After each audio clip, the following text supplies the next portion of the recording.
Before I begin today's story, don't forget to like the video, share your thoughts in the comments, and subscribe so you never miss any of my personal stories. And tell me where you're watching from. I love knowing which towns and cities sit down with me each night. Now, let me take you back to the day a simple plumbing repair turned into something I still feel when I think about it. The house was unusually quiet that morning. I had just stepped out of a long shower when I heard it. A deep knock on the front door. I froze. I wasn't expecting anyone, but I had called the plumber 2 days earlier, and he'd mentioned he might drop by sometime this week. I wrapped my robe tighter, walked to the door, and opened it just a crack. Standing there was a man I didn't recognize. Tall, broad-shouldered, early 30s maybe, with hair still messy from the cold air outside and a tool bag slung over one arm. His smile was warm, a little crooked, a little mischievous. "Ma'am, you called about a leak under the kitchen sink?" I opened the door wider. "Yes, I just wasn't expecting you today." He stepped inside, boots heavy against the hardwood floor. "Sorry to come unannounced," he said, glancing at me with eyes that lingered a second longer than necessary. "Dispatch squeezed me in. Hope that's all right." Something about his voice, calm, deep, familiar in a strange way, made my stomach flutter.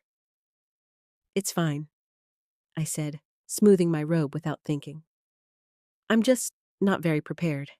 He chuckled softly. "Don't worry, I've seen worse." I wasn't sure why my face warmed at that comment, but it did. He knelt under the sink, tools clinking lightly as he worked. From where I stood, I could see the strength in his forearms, the way the fabric of his shirt pulled across his back each time he reached deeper into the cabinet. "What exactly happened here?" he asked from beneath the sink. "I think a pipe cracked," I said. "Every time I ran the water, it made this strange sound." He gave a low hum. "Sounds like pressure buildup." "Happens sometimes." There was something comforting about his confidence, the ease with which he worked, the steadiness of his breath, the quiet focus he carried with him. After a few minutes, he slid out from under the sink, wiping his hands on a cloth. "I'm going to have to shut off your water for a bit," he said, looking up at me with a grin. "Hope you're not in the middle of washing anything important." I shook my head.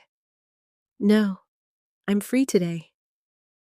His eyes held mine for a moment longer than necessary. "Good," he said softly.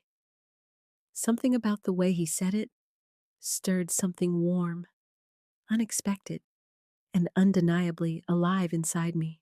He walked toward the basement door to shut off the main valve, tool bag in hand.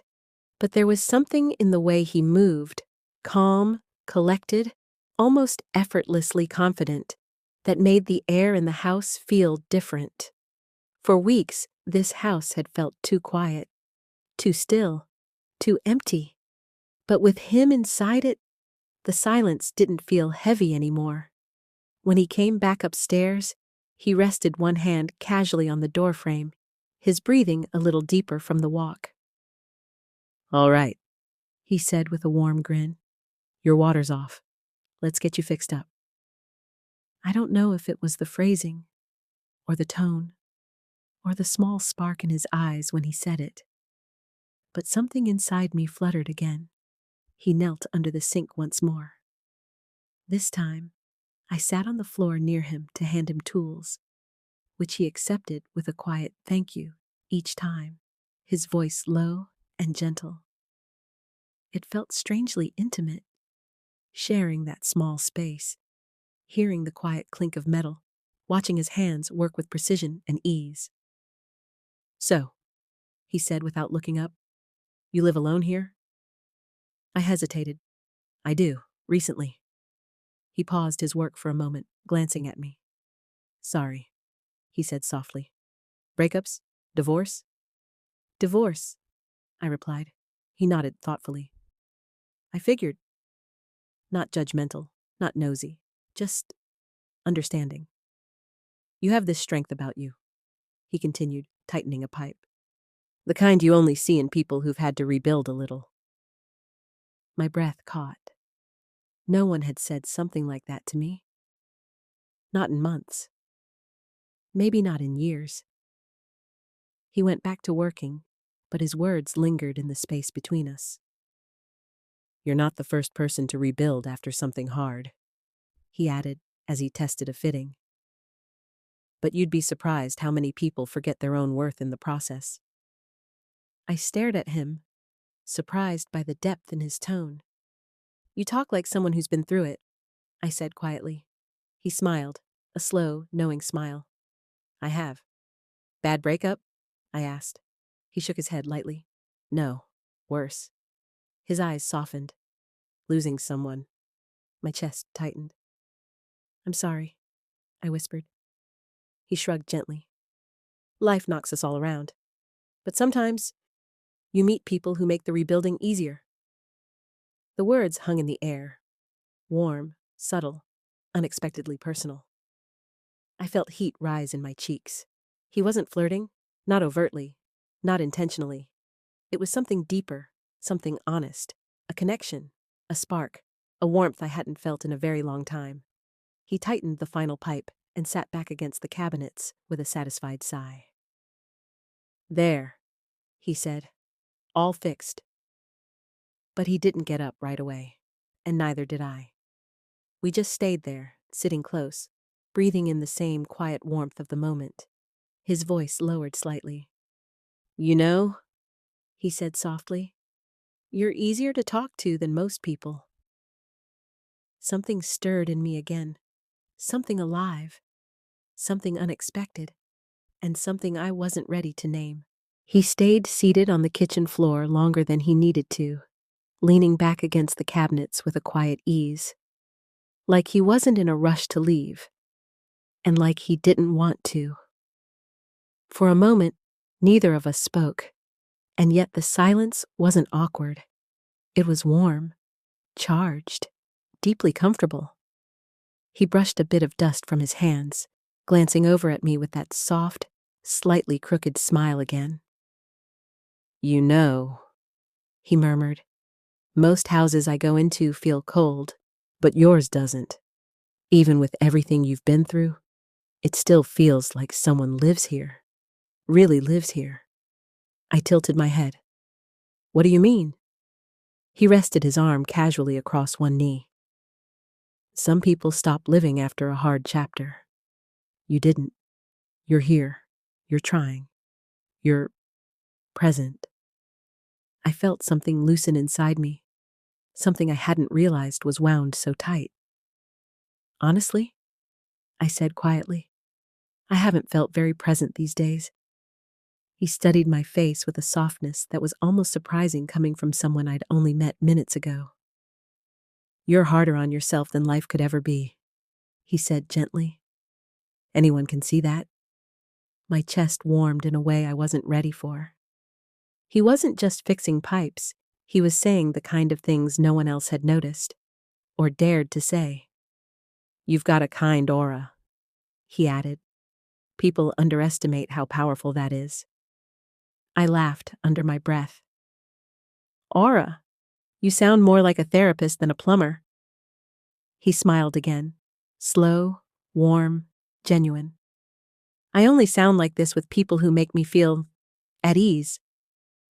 The air shifted, not dramatically, not loudly, just a small crackle of something unexpected, a moment where our eyes met and neither of us looked away. His voice dropped slightly, a little rough around the edge. You don't make things complicated, you just make things feel calm. My breath caught. I felt seen in a way I wasn't prepared for. He held my gaze for another second before clearing his throat lightly and running a hand through his hair. So, he said, now that your plumbing situation isn't life-threatening anymore. He smiled. Would you like me to check anything else around the house while I'm here? The way he said it wasn't suggestive, not inappropriate, just warm, thoughtful, quietly attentive. The kind of offer that came from sincerity, not duty. That's very kind, I said softly, but you've already done enough. He shook his head. No, this is nothing. I'm just glad I showed up today. I felt my pulse stir. Something about the way he said today, like it meant more to him than the repair, sparked a flutter in me I couldn't quite name. Well, I said, trying to steady my voice. Thank you for coming. His eyes lifted to mine again, and there it was. That warmth, that gentle interest, that unspoken something neither of us acknowledged out loud, but both of us felt.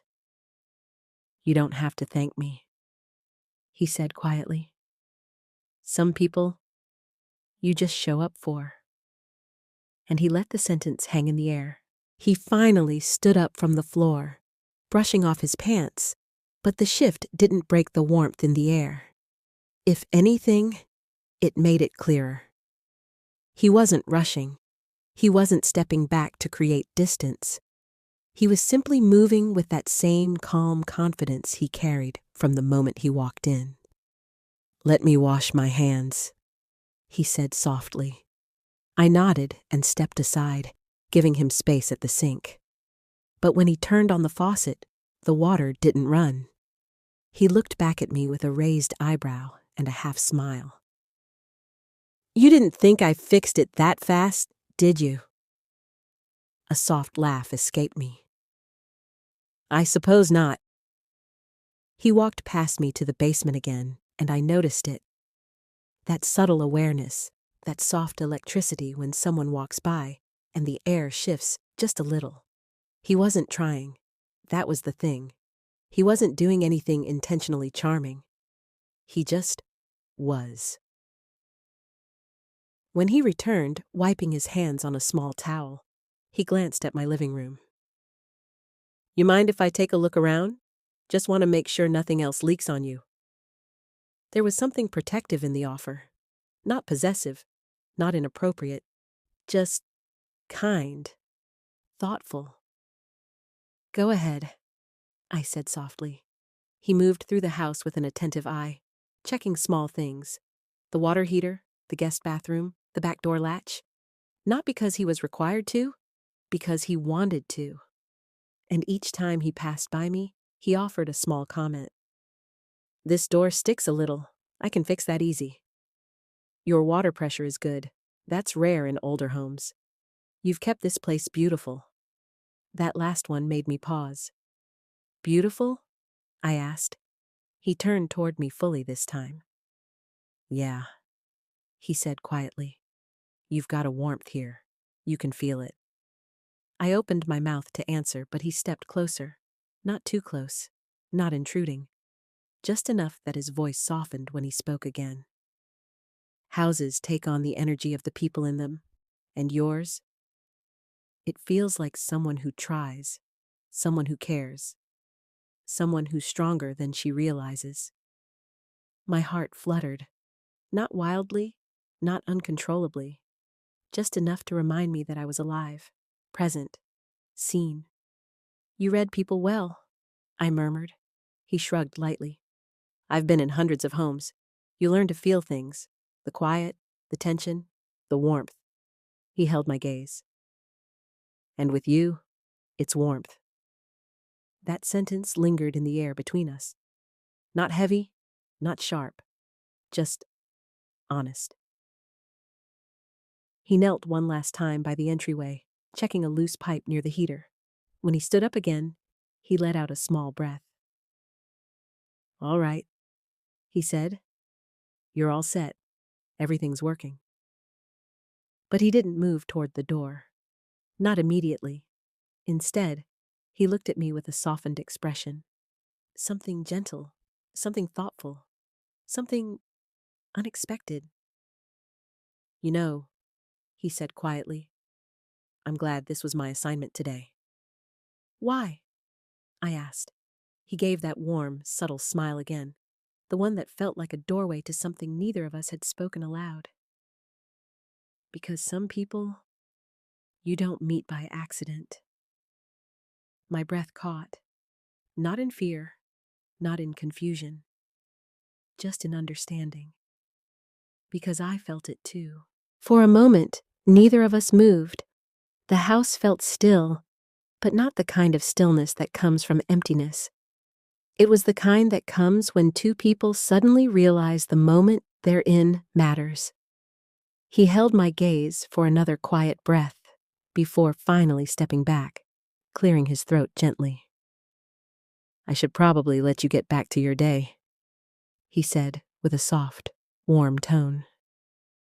But I'm really glad we got to talk. I felt something warm open inside me, the kind of warmth you don't plan for, the kind that arrives only when life surprises you in a gentle way.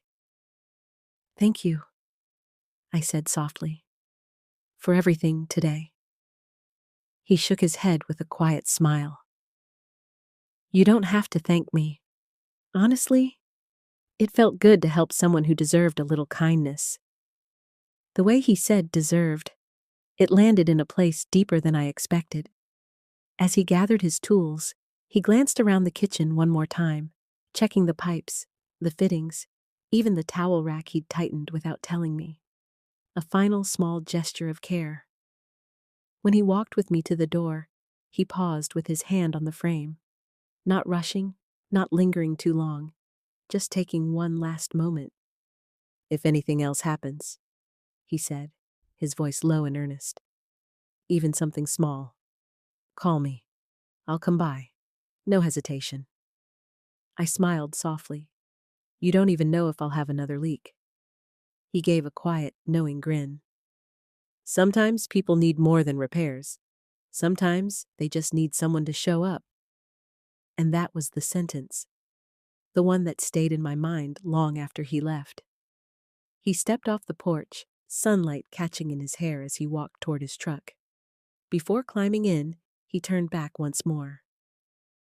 Take care of yourself, all right? He said gently. And don't forget you're not as alone as you think. Then he started the engine, gave me a final nod, and drove off down the street. When the house fell quiet again, it didn't feel like it had earlier. The silence wasn't cold, or heavy, or lonely. It was peaceful, alive, like the air still carried the warmth of a voice that had cared enough to see me, really see me, even for just one unexpected afternoon. And as I stood in the doorway, watching the empty street where his truck had disappeared, I realized something. Sometimes, the people who enter your life briefly leave the deepest imprint. Sometimes, connection arrives without warning. And sometimes, the simple act of someone showing up is the first spark of healing you didn't know you needed. That day, the plumber fixed more than pipes.